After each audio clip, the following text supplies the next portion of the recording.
Hi book besties, welcome back to the YouTube channel. My name is Alicia if you are new here, and since we are halfway through 2026, I thought it would be fun for us to do a mid-year book tag and see my favorite and not so favorite books of 2026. So without further ado, let's jump into today's video.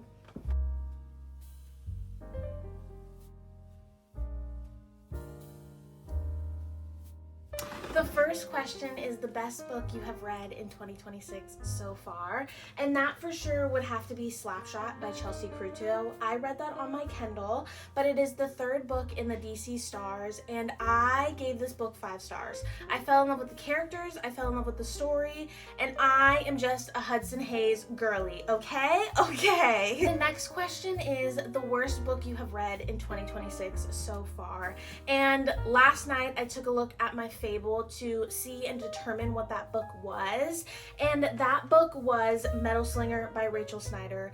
Now, I have not rated a lot of books so far low, and I gave this book 3 stars. So I was completely shocked that that was my lowest rating so far on Fable, but that does say a lot about Slinger, and for me personally, I didn't connect with the characters. I wasn't pondering the story after finishing it, and it wasn't a story that stuck with me months now. Like, definitely when I read the second book, Lightwielder, I want to reread the first book before going into that book because I couldn't tell you what happened in this story, and I think that says a lot. The next question is the best sequel you have read in 2026 so far, and without a doubt, no second thought, definitely Rites of Starling by Devney. I had a magnificent time reading this book. I did film a reading vlog, so go check that out if you want more thoughts, feelings, and opinions while I am reading this book for the first time. But this book as a whole was an easy 5-star reads. It gave me everything I wanted and more, and I had the best time in this romantasy world, and I'm so excited to get the third book that Devney is going to release. The next question is the worst sequel you have read so far in 2026, and without a doubt, that is Unbound by Peyton, Corinne. I read it on my Kindle, but I unfortunately decided to DNF it as I wasn't connecting with the characters, I wasn't caring for the story, and I just wasn't having the best time I could have while reading this book.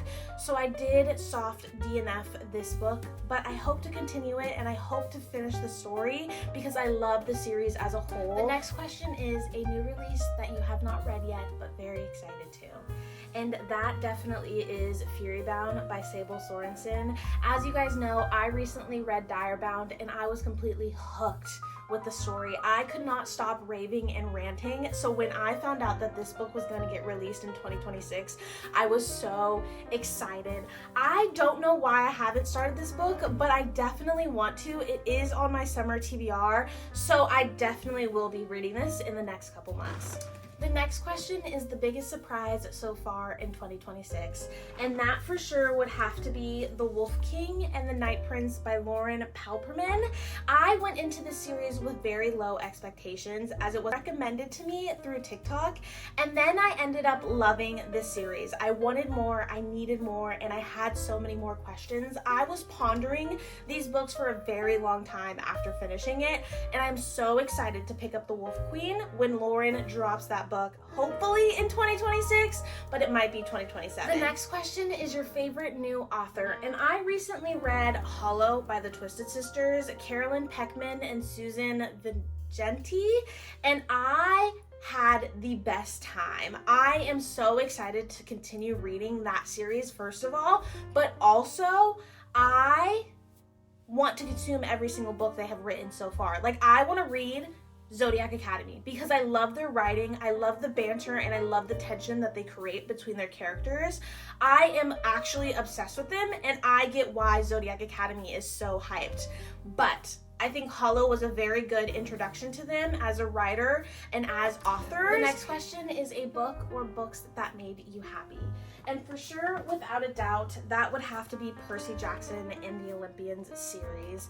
I reread this series, and I read it the first time when I was in middle school, and I reread it as an adult. I do have an ongoing playlist for those if you haven't checked that out already, but I loved rereading this. It made me fall back in love with reading and the nostalgic of it, the characters that Rick was creating, and just the world that he was creating, the endurance, the power, the responsibility that these children had was so magnificent and amazing, and I for sure love the series, and it makes me happy just thinking about it. And Percy, Annabeth, Grover, all of them just live near and dear and close to my heart. The next question is the most beautiful book you own so far in 2026, and without a doubt that is Starside by Alex Aster. I picked up this book and I was obsessed with the cover, the inside art. Everything about this book is just magnificent and beautiful, and I'm so excited to read this book. This is Alex Aster's first adult fantasy romance, and I'm very excited to digest this book. It is also on my summer TBR, so there should be reading updates very, very soon in these next couple months. But without a doubt, this is the prettiest book I own right now. And that is my mid-year book tag. If you have read any of the books that I talked about or anticipating a new release in 2026, leave a comment down below. I would love to yap with you guys. But without further ado, I hope you enjoyed this video. Please don't forget to like and subscribe, and I hope to see you in the next book club meeting. Bye, book besties. Mid-year book tag!